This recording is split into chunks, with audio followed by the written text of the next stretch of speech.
There is a kind of exhaustion that sleep does not fix. It's not just physical. It's the exhaustion of trying to force life to cooperate with you. You've been patient. You've been responsible. You've thought it through. You've done what you were supposed to do, and still something refuses to move. The answer does not come. The timing does not improve. The person does not become who you hoped they would be. The outcome stays outside your hands. And after a while, the pain is not only the situation itself, it's the humiliation of not being able to control it. That is where a lot of people quietly start falling apart. Not because they are weak, because they are trying to dominate a reality that was never theirs to dominate in the first place. The Stoics had a different approach, harder at first, but cleaner, stronger, more useful. They said if you want peace, stop measuring your strength by how well you control the outside world. Measure it by how well you govern yourself when the outside world refuses to listen. Tonight, I want to walk through that with you. Because if life feels out of control right now, this might be the most important mindset shift you can make. Here's the first thing to understand. Human beings do not merely like control. We attach identity to it. If things are going well, we tell ourselves it means we are competent. If things are slipping, we start feeling defective. We make the outside world a referendum on our worth. That is why uncertainty feels so personal. It is rarely just, I don't know what will happen. It quickly becomes, what does this say about me? What does it say that I could not fix this? That I could not keep this person, predict this outcome, accelerate this process, or protect myself from this disappointment? Marcus Aurelius was constantly reminding himself not to do that, not to let an event become a verdict, not to let delay become disgrace, not to let resistance become identity. Because the moment your mind turns reality into a personal insult, you stop responding clearly. You become dramatic, reactive, tired in a way that drains judgment. And then the problem is no longer only what happened. The problem becomes the meaning you attach to it. The Stoics were ruthless about separating those two things. Epictetus built his whole philosophy on one dividing line. Some things are up to you, some things are not. That sounds almost too simple to matter, but if you apply it honestly, it rearranges your entire inner life. Up to you, your choices, your effort, your standards, your honesty, your willingness to endure discomfort without collapsing. Not up to you. Timing, reputation, other people's loyalty, the market, the past, the future, whether your work is rewarded quickly, whether people understand your heart correctly. Now here's the painful truth. A lot of our suffering comes from pouring emotional energy into the second category while neglecting the first. We obsess over what they think, while failing to govern what we think. We chase certainty about tomorrow, while ignoring the quality of our conduct tonight. We keep asking life to become easier instead of asking ourselves to become steadier. And then we wonder why we feel powerless. Of course we do. We are trying to grip water. The Stoic move is not indifference. It is precision. What is actually mine here? What remains mine even now? Even in this mess? Even with this delay? Even with this loss? That question returns power to you immediately. Maybe not the power to change the situation on command, but the power to stop being owned by it. This is where Stoicism becomes different from ordinary motivation. Ordinary motivation says, get the result, win the approval, land the outcome, and then you will feel strong. Stoicism says, no.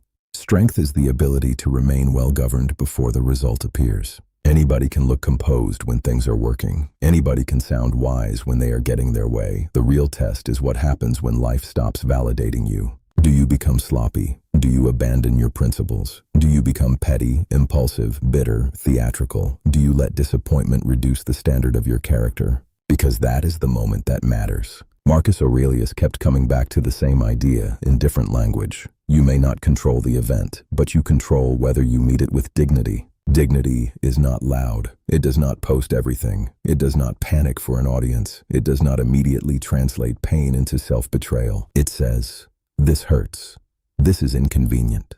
This is not what I wanted, but I am still responsible for the way I speak, the way I think, the way I act, and the person I am becoming in private. That is self-command. And if you build that, slowly, consistently, life can still wound you, but it cannot easily humiliate you. Most people are not destroyed by a single event. They are destroyed by the story they repeat after the event. This always happens to me. I'm behind. I ruin things. Nothing works. Other people are stronger. I should be further ahead by now. If this has not changed yet, maybe it never will. Listen to that carefully, and you can hear what it really is. It is not analysis, it is surrender disguised as interpretation. The Stoics were very serious about language because they knew words shape perception, and perception shapes behavior. If you describe yourself as defeated long enough, eventually your actions start cooperating with that description. So one of the most important skills you can build is catching the false sentence early. Not with fake positivity, not with delusion, with accuracy. This is difficult, not fatal. This is delayed, not destroyed. This is painful, not proof that my life is broken. This person disappointed me, but that does not give me permission to disappoint myself. That is Stoic language. Clean, controlled, free of self-pity, free of panic. And the cleaner your inner language becomes, the calmer your decisions become. So let me give you something practical to do tonight. Take the problem that has been sitting on your chest lately and write it down in one plain sentence. Then underneath it, write 3 lines. First line, what is outside my control? Be honest.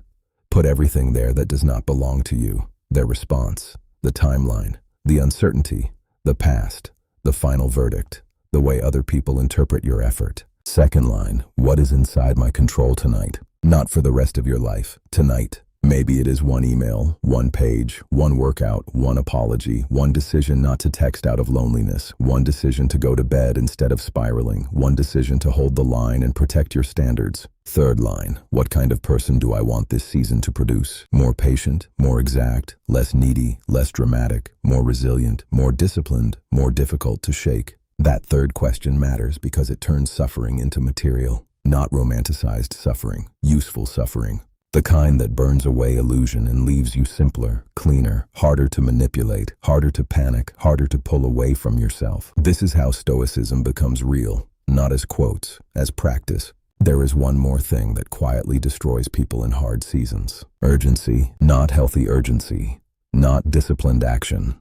I mean that frantic inner pressure that says this must be fixed now, solved now, answered now, clarified now, or I cannot be at peace. That voice is dangerous, because once urgency takes over, you start making weak decisions in the name of relief. You chase closure from people who cannot give it. You force timing, you over-explain, you reach for quick comfort. You leave your principles just to stop feeling uncertain for an hour. Stoicism slows the pulse. It reminds you that not every unresolved thing is an emergency. Some things need patience more than pressure. Some things reveal themselves only when you stop crowding them. Some seasons are not asking for speed. They are asking for endurance. Marcus Aurelius had a phrase for this kind of inner steadiness. He talked about keeping the ruling faculty calm, not passive, calm. That matters because a calm mind can still act decisively. A frantic mind usually just reacts. So when you feel that internal rush tonight, pause and ask yourself, am I responding to reality or am I trying to escape discomfort as fast as possible? Those are not the same thing.